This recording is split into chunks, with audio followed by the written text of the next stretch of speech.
Welcome to Lead Different, the podcast that redefines leadership and challenges the status quo. Hosted by Daniel Dominguez, founder and CEO of Why Not Leadership. This show is your compass to becoming a better leader through the power of self-awareness. Good leaders foster teams that are engaged, empowered, and energized. Join us on this transformative journey as we equip you with the tools and insights to lead different. Get ready to challenge the ordinary and embrace self-aware leadership. This is Lead Different. Subscribe now. Discover a new era of leadership. Lead different, because great leaders change the world. Hello, everyone, and welcome to the Lead Different podcast for this week. I cannot wait to introduce you to our leader that we're bringing you today. She is a good friend of mine and an amazing coach to so many people. I can't wait to hear from her and share her experience with you guys. Her name is Judy Cirullo. I'm going to give her a quick introduction. She is a seasoned executive and team culture coach. She's a facilitator, a speaker, and an author with over 40 years of clinical and business experience. She's a certified professional coach and Culture Fix Academy Actuator. She helps leaders and teams reduce overwhelm, foster accountability, and build self-directed teams. Her signature My People First culture framework has helped countless organizations create thriving cultures where both people and businesses flourish. Drawing from her journey of owning 4 private practices and her extensive coaching certifications, she empowers CEOs and teams to shift from chaos to clarity, reviving cultures where both people and businesses thrive. She's as I mentioned, she's a friend of mine. She's been with us for a while. And, we were talking the other day and I said, I just need to bring you back to our new audience, Judy. So let me bring her to the stage and let me welcome you to the Lead Different podcast. Thank you so much for being here. Thank you for making time to be on the Lead Different podcast and share your time, talent, and treasure with our audience. Thanks for having me back. Dan, when we did this like 3 years ago, you have just grown immensely in your work, and it's I'm so honored to be here with you. It's fun. You know what? I'm honored that you're here with me. I remember our first few conversations when I first met you. It was in my journey as the Chief Growth Officer at the Y Institute. And at that time, I was busy helping our friend Gary Sanchez 10X the Y Institute and grow the number of coaches that are using that amazing tool, the Y Discovery, in their practice. And one of the things that I liked immediately about you is you're no nonsense. You know what? You get with Judy, you get what you get. And as my daughter's teacher used to say, you get what you get and you don't throw a fit. There is not a whole lot of fluff around you. You like to make sense of things. You like to make things clear, and you like to help people make sense, clarify, and contribute. That's your YOS. And you live it. You live it in everything that you do, Judy. And it's why we're friends, besides being colleagues and fellow coaches. It's why I have truly enjoyed growing this relationship with you. And it's amazing when, sometimes you get that imposter syndrome, like, do I belong in this room? And you're one of the people that I can't believe that Judy wants to be in the room with me when I look at what you've been able to accomplish. Tell us a little bit about your story, because you're a medical practitioner. You ran 4 practices successfully. You exited out of that business, and then you reinvented yourself as a coach, a very successful coach. So tell us about, how that journey came from being a medical practitioner to starting your own coaching business and then helping teams thrive the way you do today. Yeah, it's certainly been a journey, but as any clinician, business owner, will tell you that you've got challenges with dealing with people, with the infrastructure, with the regulations. And I'm not, being a physical therapist for that long, I'm talking about anybody in the industry, whether it's dental, whether it's wellness, whether it's medical. We all have these challenges of recruitment, retention, and just having an infrastructure that supports the growth and development of people. And so honestly, I went into being an entrepreneur after 2 years working for someone else, and I never looked back. But but all I wanted to do was to build the business that represented the values I felt so strongly about when serving other people. So that, fast forward, 40 years and 4 practices, before I sold my last practice, I started to hit headwinds. Headwinds, I mean, headwinds of people in my business. We had an infrastructure that supported the operations, the administration, everything. And then all of a sudden, I started to have these challenges with the people that worked in the business for me, and I couldn't figure it out. And because as a clinician, you go into business ownership, you go into leadership, you're not educated, trained, you don't have the skill set to develop and grow people. So I had to step back and learn to honestly become aware, more self-aware of what my leadership skills were and were not. And that drove me into going to coaching school 10 years ago when I still had my last practice, because I couldn't figure out how to create this infrastructure that supported my team's growth and development. So I ended up doing that. And partway through, after I finished my coaching program, I ended up selling my practice, and then realized that my second calling was to help other business owners be able to shift from being a business owner, an entrepreneur mindset, into leading right. themselves, leading others, leading their team. And then I started the development of the infrastructure when I had my last practice, because I was like, I got to do something about this. And so, when you have a revolving door, and everybody says, comes to work and they're not doing what they're supposed to do, it's like, something, is it them or is it me? Well, so that's what happened. And then I developed the infrastructure, and I've refined it over the last 10 years, working to help support other business owners become more self-aware, but an infrastructure that then supports their team and growth and development. Man, thank you. That is such a great answer, Judy. There's a few things I want to follow up on. Okay. First of all, you went the route of that not a lot of people do, and that is you went the route of, rather than hiring a coach, you went and became a coach. You went and got certified. So would you give that advice to another business owner, or would you say, just bring in Judy, let me do that for you? Unless your goal, because for you, it was a great transition. You learned about coaching, and then you used it, you implemented it in your practice, and then you became a coach yourself. If that's not the route you're going, leaders out there, then hire Judy, bring Judy in to help you. So I want to talk about that. Tell me about that experience. What made you make that decision? And maybe 10 years ago, coaches weren't as abundant as they are today, weren't as well vetted. The coaching industry, I've only had to answer once where somebody said, so do you coach sports teams? Most of the time people understand what an executive coach is, what a leadership coach is, what a coaching consultant is. But maybe 10 years ago, it wasn't as easy to find a coach. So tell us about your decision to get certified yourself and become a coach for your own team. Yeah, it's interesting. I think for me, I needed to have some guidance and help on how to develop myself. And that's where leadership really starts. And yes, I was a great leader. We had a great practice. We had everything in place, but there were some elements that were missing, and I didn't know what they were, but I was stressed and frustrated and overwhelmed. And so I said, if I'm going to be a full-fledged coach, I'm not going to just hang out my shingle because I've been in business for 40 years or 30 or whatever it was. I need to go back and learn the skills that develop me first in order for me to help develop others. And there's so many, you're right, coaches are flourishing now, but people hang out their shingles and call themselves a coach. A coach doesn't dictate to their clients on what to do.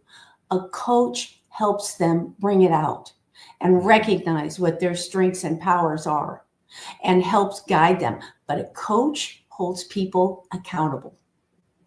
And that's the big difference between telling people what to do, micromanaging them, and developing and helping them become successful.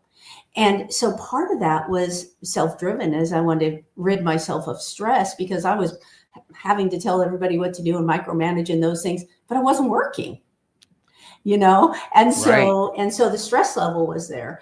And so I didn't want to just be hang my shingle. I wanted to learn the tools. But part of the big part of the tools are learning your self-awareness and growth of self before you can help others. Yeah, that's, it's so great. And it's one of the reasons you and I probably get along so well, Judy. I think we have similar philosophies when it comes to how we deal with people.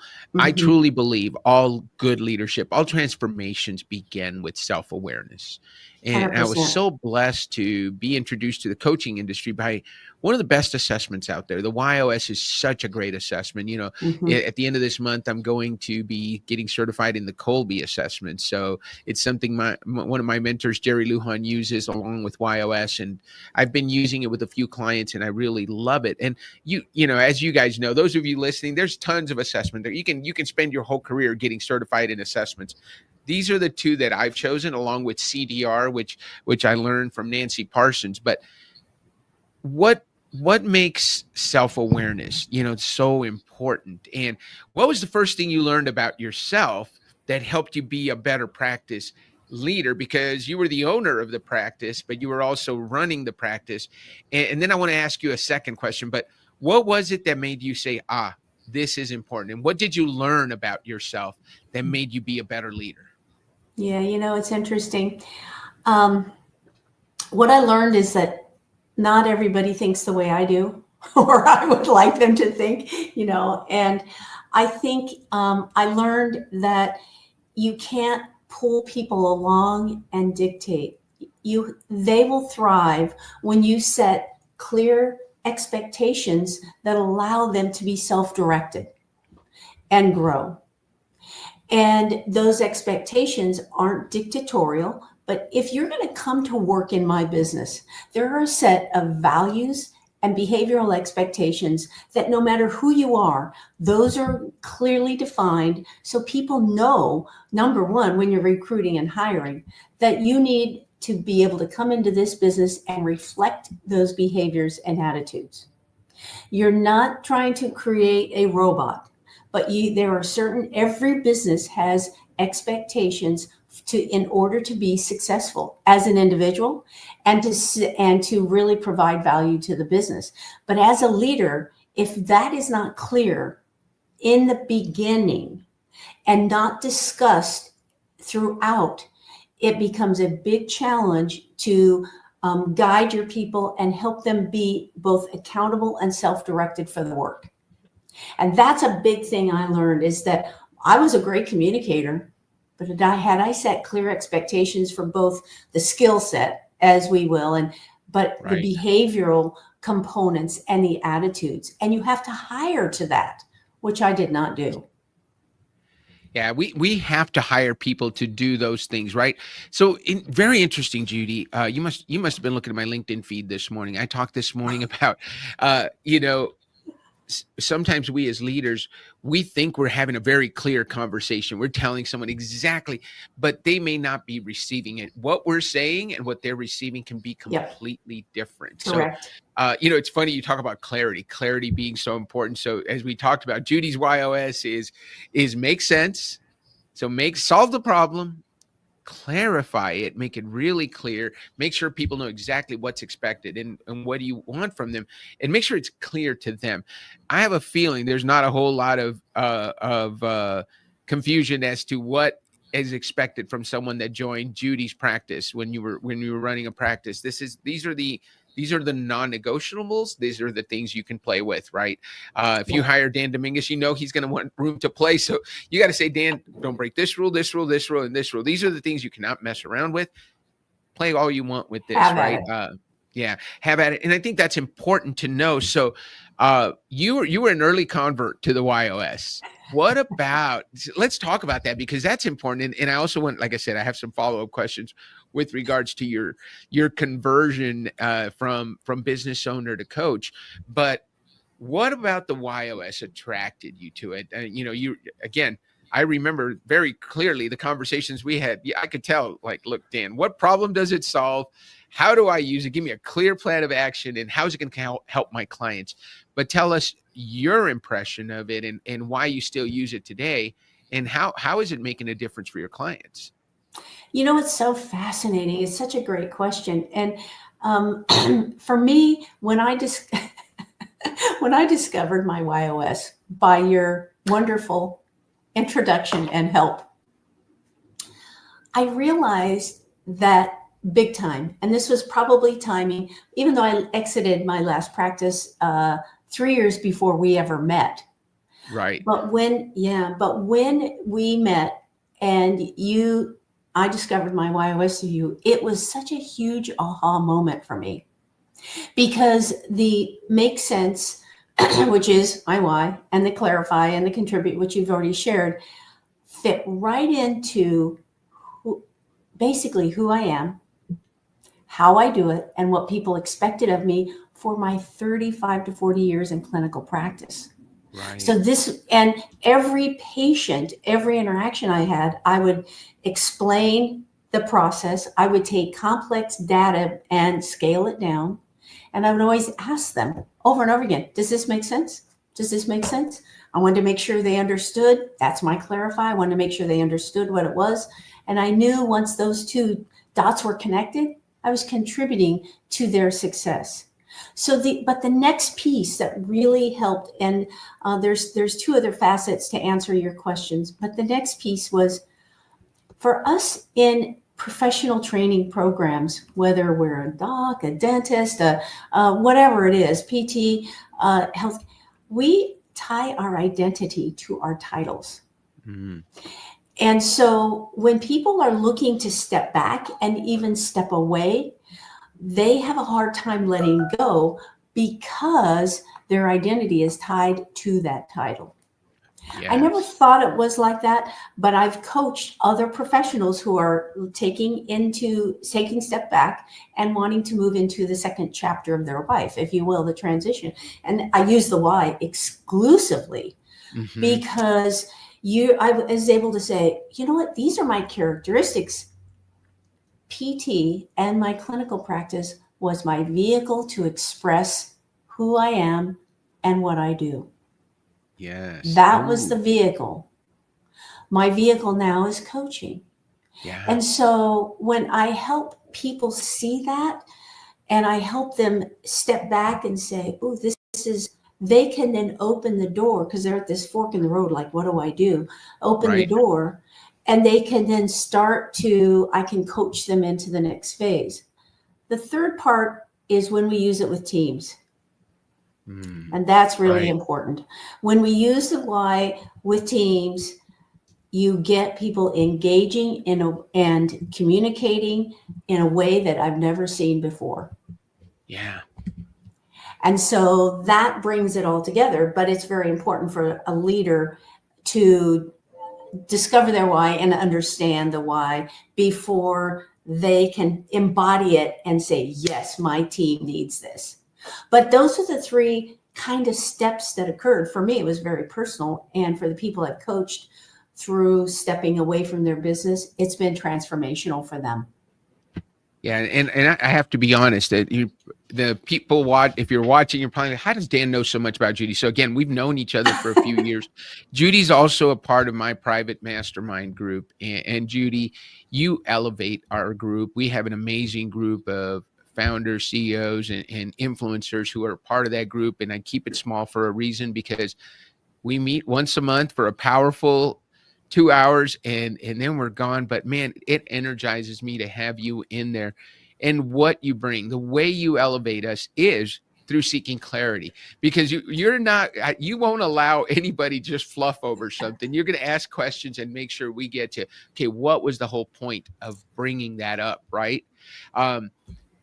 Judy, tell us about your current, I've been hearing from you for years. I don't want to scale down, but you just keep growing and growing because you continue to be better and better.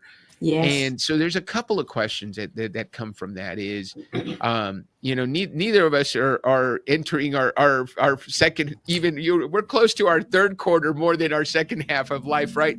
So but what would you say to someone who is running a business, running a practice, and more likely the practice is running them, right? Mhm. Yeah. And you coach people to get to a better place. As a matter of fact, I just sent a message to someone who wants to hire me to help them, and then sent me to their HR person. Their HR person's running around so crazy that for 2 weeks they haven't been able to get a hold of me. So I literally sent a text message. I said, look, your person is so busy. The reason people hire me is so they can stop running on that treadmill where they're not getting anywhere and don't have time to even make an important phone call. So when can you and I just get on a phone call, and let's get your HR person on the call too, but let's get something planned, because unless you want to continue to do this, that's fine. I'm okay with that, but I don't think you do, So what would you say to someone who is on that treadmill and is considering changing, because maybe their path isn't to become a coach. Not everybody, but their path might be, hey, I got to bring in somebody like Judy, or maybe they're crazy and they want to bring somebody in like Dan. But the whole point is, I got to get to know myself better. I got to get to know my team better.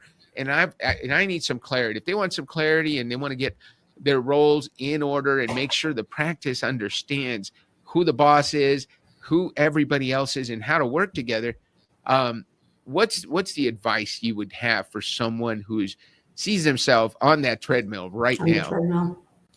Yeah, it's a matter of, when we do our discovery call and just we just have conversations, but it boils down, because they have to be able to see this first.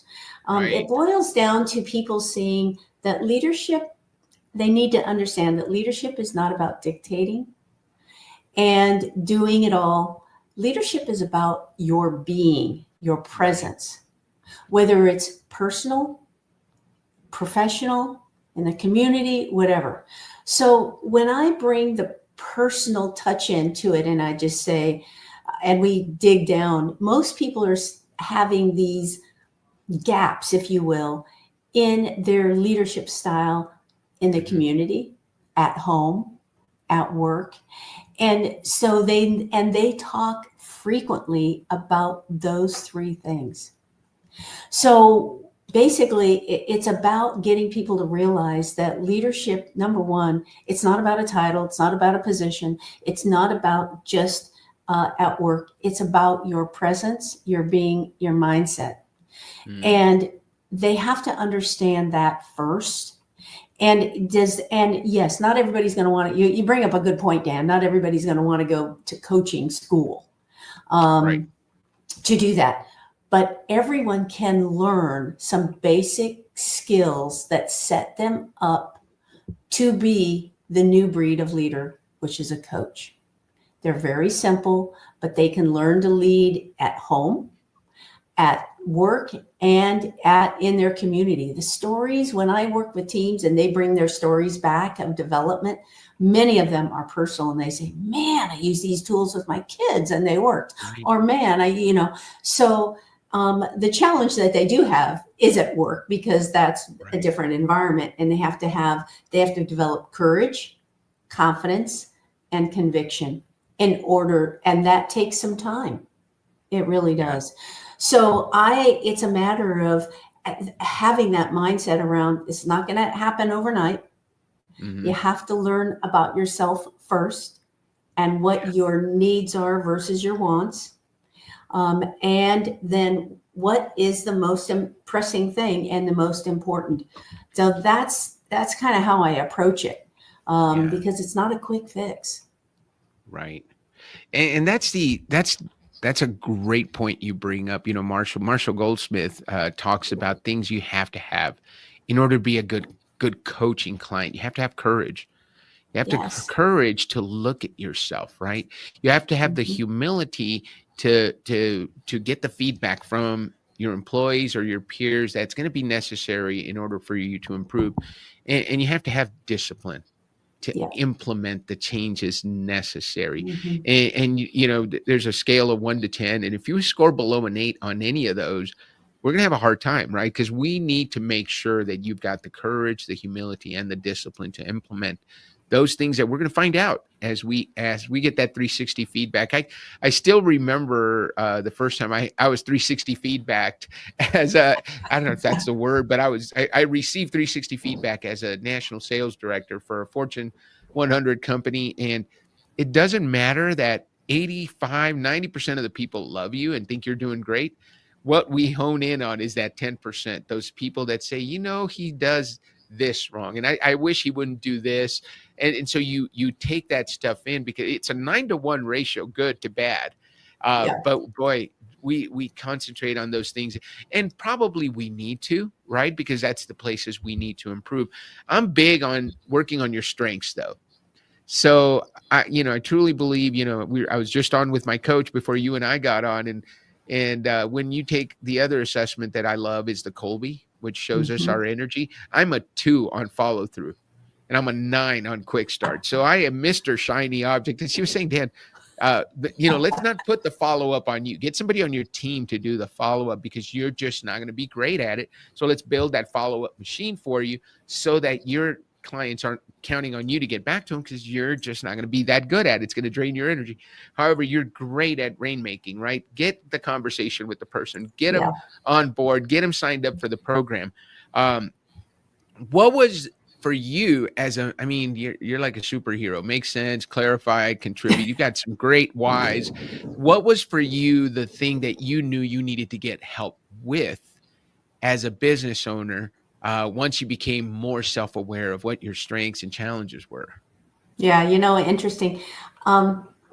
If you're talking about the coaching piece, the biggest shift for me, and I have mentor coaches like a lot of professional people do, but even before that, the biggest shift for me was to realize that even though my why is make sense, I'm a big problem solver.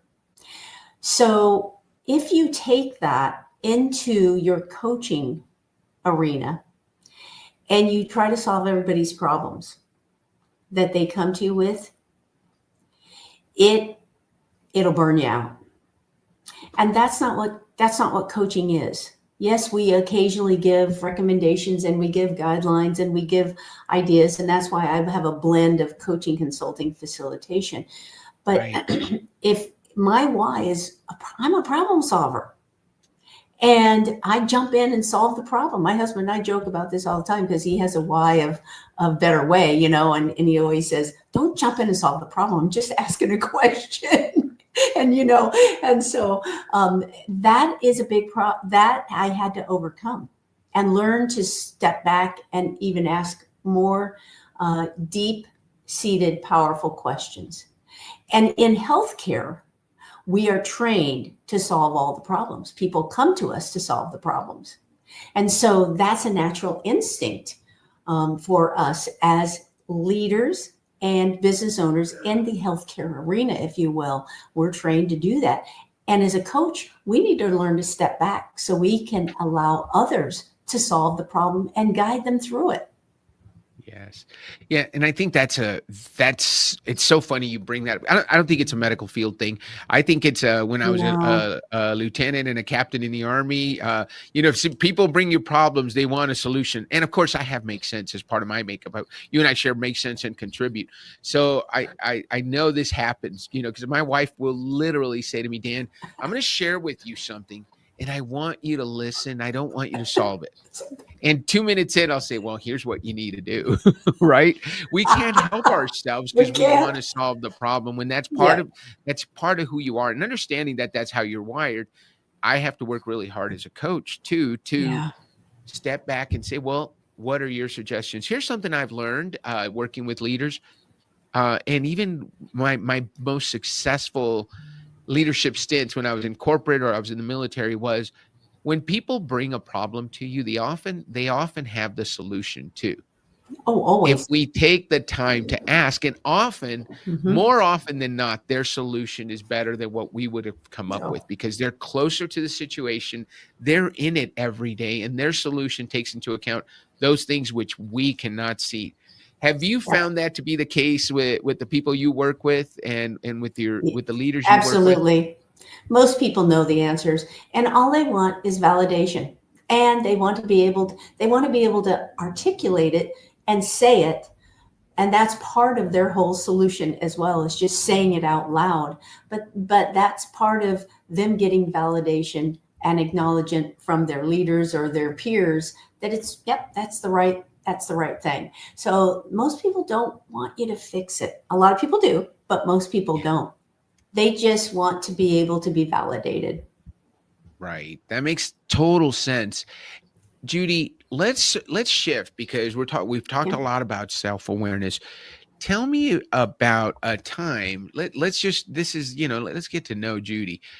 What was the hardest truth you had to face as a leader when you started your self-awareness journey, and what happened when you faced that truth? That I didn't have to have all the answers. As a business owner and an entrepreneur, you feel like you have to have all the answers and you have to solve all the problems. We've kind of touched on it a little bit.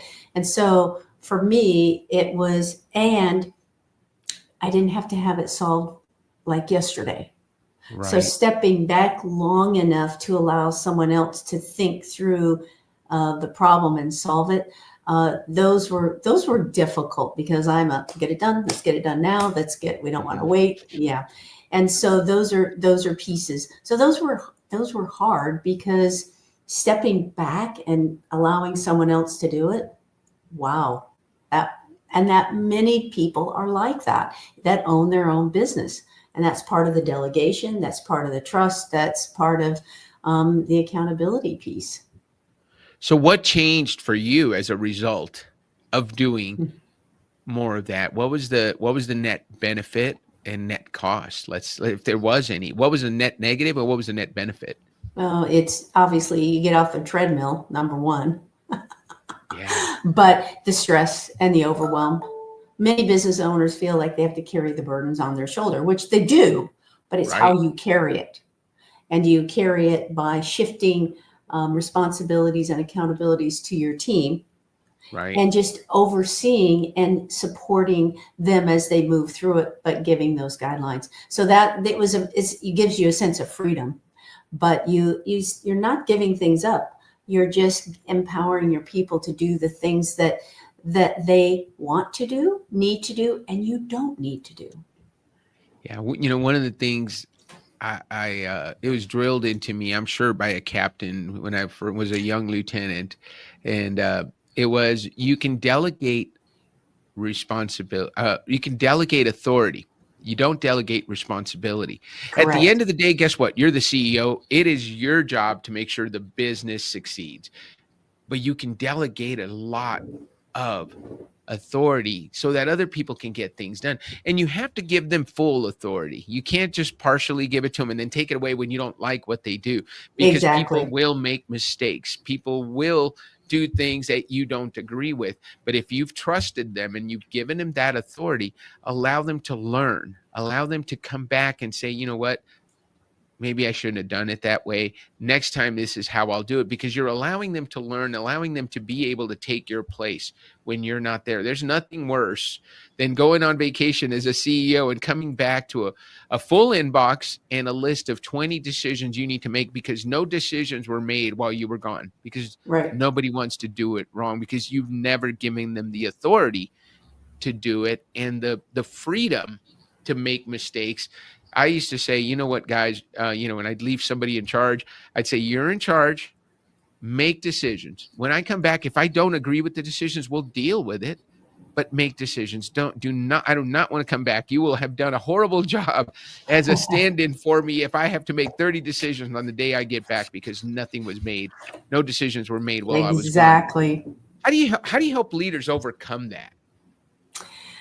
Well, You help them overcome it by a couple of things. You create the expectations, the baseline expectations.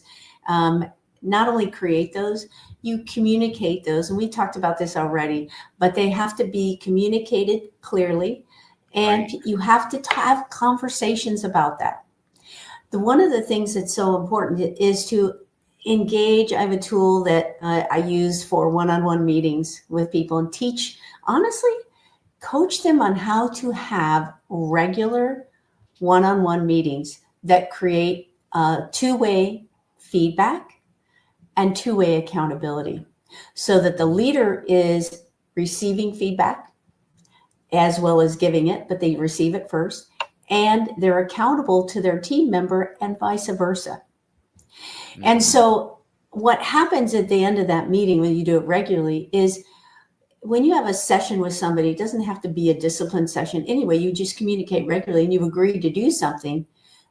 Before you leave that meeting, they always will articulate and share with you what they heard you say that they need to do or they will do. They reiterate what the end result of that meeting is, and you share it back and forth, because we know that 9 out of 10 conversations miss the mark. And people leave meetings and they have two different perceptions of the results of that meeting, when he understood it, he understood it, or she understood it, whatever it was, and then trouble commences after that. So you have to ensure that what they've received and what you've received and or given back and forth is on the same page. Yeah, no, this is that check-in is so important. Making sure, and again, I think that comes from your make sense. You want to make sure, and you're clarify. You want to make sure it makes sense to them and that they're clear, right? And so by having them just say that back to you, okay, what did you hear? So often, right? I do this with my 13-year-old. No, that's not at all what I said. And she's really smart to be able to twist things so that they benefit her. So I want to make sure that, hey, what did I say you could do? What did I say you couldn't do? Judy, we began the show talking about evolution. You know, you said, you talked about how you've seen me change. What's been your biggest over the past, you know, in let's say the past 5 years, what's the biggest change you've seen in yourself that has positively impacted your career, your growth as a coach? What if I saw you 5 years ago and I saw you today, what would I say? Man, that's very different from how you were 5 years ago. A sense of calmness, and realizing that I can't control everything. And so, and you start to create those creating the boundaries. I used to just say yes to everyone about these things. And I think that's the biggest difference. So I have a sense of clarity. And part of that is obviously experience in coaching, but it's also the mentorship program I've been in for 2+ years that has helped me take all of this information and knowledge that I have and condense it into my program and messaging. I've always done the program, but in kind of bits and pieces. So it's much more succinct. It's easier for people to follow. And it's much more clear, which allows me the ability to step back and not have to work so hard to explain and talk about things. Yeah. Thank you for that answer. That's really good. And I see it. I definitely see it in you. It's one of the things that drew me to you is you have a calmness about you. How has that impacted your personal relationships and even your work relationships, that new calmness that you have? You know, it's a sense of letting go. You know, part of that comes spiritually and through faith that has contributed to that. You and I've discussed this as well. So it's all those pieces of, there are just things that I can't control, and God has a plan. Right. And that plan needs to be trusted. Yeah. And so as long as we understand who we are and where we're going and guide that along the way, there is that plan. And you and I have talked about this difference, you know, between spirituality and faith. You know, so spirituality is in a way different, but that's where a lot of the calmness comes from, is getting deeper into that and just realizing there is a plan and I'm going to follow that plan. And I think it's just accepting things as they happen. right? Yep. I had 𝗔𝗔𝗍𝗵𝗏 on recently, and she says it's not just knowing who you are, it's knowing whose we are. So who we belong to, and Yeah. that the plan doesn't, I think when we look back, and I think this probably shows in your calmness, and I bet you would agree, everything that's ever gone wrong in our lives has led to something better, right? Absolutely. And when you're going through it, it's terrible. We hate it, and we wish we weren't going through it. But we look back and we say, gosh, I learned so much from that experience. I'm so glad I went through it. I equate, the military equivalent of it is going through Army Ranger School, because it sucks. You're starving, you're up all night, you're not sleeping, you lose weight, you lose sleep, you come out of there just beaten, and when you're going through it, it sucks. But then as you take that experience and you apply it to your military career and all the things that you're able to do without so much as worrying, because you say, look, this isn't as bad as that was. And so you compare it to something that happened in the past that helped you get better. I truly believe that. So thank you for sharing your thoughts on faith, because I think it's important that we keep that in mind. If you're a faith-driven leader, if you have spirituality, if you understand that there's something bigger, we're part of something bigger than ourselves, right? We don't have to have all the answers. What do you say to someone who's struggling with that very fact? Oh man, yeah, that I basically coach them around it, and ask them what would be different if you didn't have all the answers. And then what would be different if you felt like you had all the answers? And so when you start to ask those types of questions, people sometimes they can't answer it. Right. But what you're doing is bringing awareness and encouraging the reflection of those things. And I think that people need to understand, and my motto for my whole life, things happen for a reason. I may not know why right now, but they're happening for a reason. And as you said, it may not be really positive at the time, but step back and say, why is this happening? Maybe I don't know, but trust the process. Yeah, I agree 100%. You have to absolutely trust the process and understand that there's light at the end of the tunnel. One of the things that I often, the Knights of Columbus talk about this. Their motto is "Memento Mori, Tempus Fugit," means remember death, time flies. Because we're all going to die, right? And I think we have a responsibility. We have a duty to leave this world better than we found it, and to do our absolute best. I often talk about our final exit interview, right? The one thing you want to hear is, "Well done, good and faithful servant." Don't we want to hear that? You did what I sent you into the world to do. Here's the potential you had, and here's what you did. We don't want to hear, here's the potential you had, and here's what you did, right? We don't want to hide that light under our bushel. We don't want to hide our gifts. We want to make sure we maximize everything, every possible moment. And that doesn't mean having all the answers. It means being open to the changes, being open to the zigs and the zags, but doing your absolute best, whatever that may be. So what are you excited about right now, Judy? What's something at Grow Strong Teams that you're really excited about? You know what?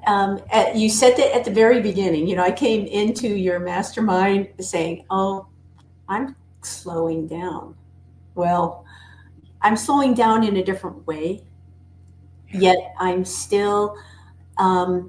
I'm just still energized by serving others. But here's one of the things I'm really excited about. One of my colleagues who I met 3 years ago, she's a PT, and we have taught together both live in person and virtually. I coached her through selling her practice. Okay. And why and what got her through that? Discovering her why. Yeah. And so I coached her through that, and I said, you're such a great coach. You got to go to coaching school. So she did. And we have said for a long time, we wanted to start working together to help others. So We have just taken our, merged our forces. We both have our independent businesses, but merged our forces. And I've been doing a developing leaders program for about 8 years and have completely refined it. And she is coming in to help me co-facilitate the first new cohort that we're doing in the fall. And these are developing leaders in businesses where the leader doesn't know how, doesn't have the time, but wants to develop their leaders. And it's not leadership development totally, it's developing leaders. And these are people who will lead personally and professionally. So I'm really excited for that because we are going to co-facilitate it and we will aggregate our strength. We both have, she is certified in the Working Genius, 6 Working Geniuses, me certified in the Y. We both use it. We're going to bring it together. And we're excited because people will only benefit from the experience, knowledge, and energy that both of us bring together. And that our first cohort starts in the fall. Judy, tell what's your friend's name? I know you've posted about it. We want to let everybody know what's your friend's name, and how did you guys merge, or are you guys just working together from your own separate practices? We have our own separate businesses, but we have an agreement to partner on this particular program. It's our Developing Leaders Coaching Program. Yep. And what's her name? Karen Elliott. All right, Karen Elliott, we're giving you a big shout out here on the Lead Different podcast. Judy, it has been, this time has flown by. I've really enjoyed learning from you. I love the clarity. I love the energy that you bring. I'm so pleased to have you be a part of our circle, and so pleased to share your knowledge and wisdom with our Lead Different podcast audience. What do you say we end the show on that note? Why not? Thank you so much, Judy, for reading the pre-show call notes, giving us a great quote. We really appreciate you. I cannot wait to air this. We'll talk when we finish, and we'll let you know when we're going to do that. For those of you listening, if you got value listening to Judy, make sure, whether you're listening on Facebook, on YouTube, or on LinkedIn, make sure you hit the like button, make sure you subscribe, and let us know in the comments, what did you think as Judy was talking? Is there anything that resonated with you? Her contact information is going to be in the show comments.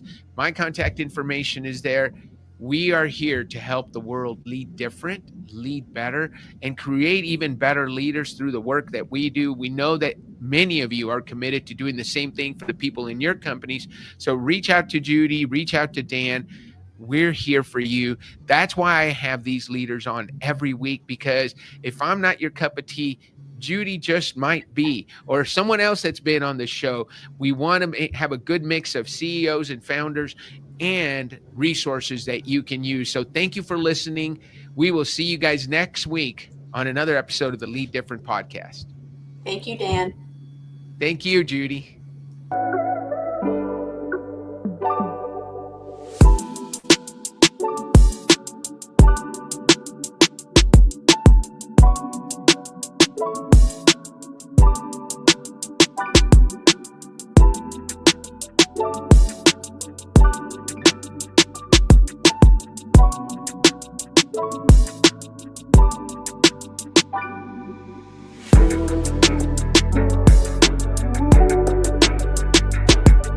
This is Lead Different.